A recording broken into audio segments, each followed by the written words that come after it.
Ndeysaan mbokk yi mi ngi noonu arène nationale cumukaay Zarko yëngal na stade bi jëlal ma lim indi si biteel 8900 nangam biteel lañ fi gis tey cumukaay Zarko sa te Zarko coowam rek ak burwem lu jëm ci wàllu làmb daa lambe ndeysaan lamb tegtal kese la bu ci génn débat déeb yàqu ko mais gis naa fi xasum xay gis naa fi bërëngel wel waaye ñaga soo bële ñu samp mu def ñetti béykat jaaxal ma wala waa siwo boobu tour lañu indaale tey ci stade bi tey Zarko dafa déplacé ay tour indi ko fii ci arène nationale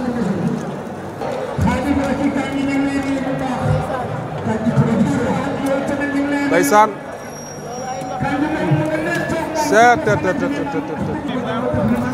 waa Sa Touba yàgg na ak Zarko ku ne xam na ni Zarko Rock Énergie la nekkoon ci keppaaru Modou Lo te Sa Touba ak waa Rock Énergie ñu ngi bëgg a yàgg waaye est-ce que lim koy wax mooy daan Diène Kaïré ndeysaan Zara ngi noonu ndeysaan boo ko xoolee xam ni mbër la daa lambe moom Zarko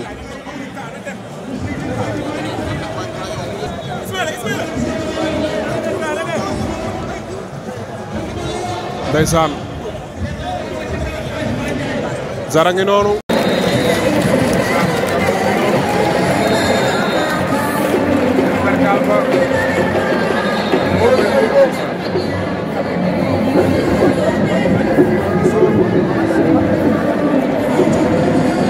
tey Zarko doomu Grand Yoff bi dafa lambe li mu def nii lan la ci lamb la bokk miin nañ ko ci moom ndeysaan dafa mën a déstabiliser adversaire tey Zar